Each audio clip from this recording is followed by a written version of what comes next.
The Clipse album. The Clipse album. So a lot of y'all don't even. Hey man, I wouldn't be mad if you listening to this and you're under the age of 21. I could fully understand if you don't know who the Clipse is. But listen, the Clipse dropped the album, and it's ironic and crazy because I don't want to say they had a beef, but they had an interaction with Travis Scott, and they ended up dropping their album around the same time. The Clipse dropped their album first, then Travis dropped his on the 15th, and the Clipse dropped theirs on the 13th. But anyway, the Clipse album, let me say this. I was too young to know who the Clipse and the Neptunes was back then. I knew the names, but I never went back to listen to their previous music. Like, I was just too young, you know what I mean? But I knew the names, especially being from Washington, D.C., and my peoples is from Virginia Beach. Like, you gotta know who Pharrell is. You gotta know who Pusha T is. And then once you know who they are, you gotta figure out, like, you just gonna know. Like, you gotta know who Pusha T and the Clipse are, especially if you understand hip hop. But I listened to the Clipse album. Let me go through the track list because this album, I wasn't surprised. Let me not say surprised. That's not what I felt.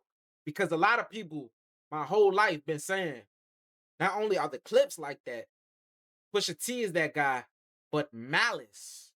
Everybody has been saying Malice is, you think Pusha T like that. Malice is really the guy. He's really that guy. But he shied away from the light. But the Clipse album starts with "The Birds Don't Sing." The reason this was so like profound to me, on this whole album, all I felt was family. I felt love. I felt integrity. I felt strength. I felt power. I felt generational change in this one album, in this one project. I felt proud to call myself a black man. And I got all that just from this one project. But they start off with "The Birds Don't Sing." They open up about the passing of their parents.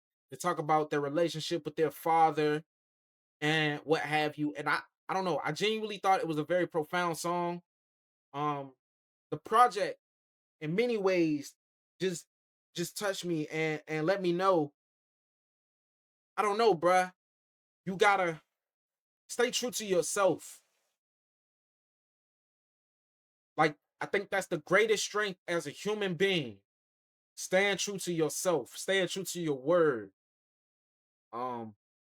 having integrity. And not even just having integrity, meaning telling the truth when nobody's there, but just being yourself when it's just you by yourself. Are you going to stick to your morals? And I felt all that. I felt all that in this one project, in this one album. They also had the second track is with Kendrick Lamar, "Chains and Whips." Beautiful. In that song, I just felt everybody's living a lie. Y'all focused on the wrong things. Everybody's focused on the wrong materials. Not that you shouldn't be focused on the materialistic things, but you're focused on the wrong materialistic things and you're using them in the wrong ways. Like, most of y'all just want jewelry and clothes, the assets that you need to acquire in life to build generational wealth. Like, that's what I felt in this song.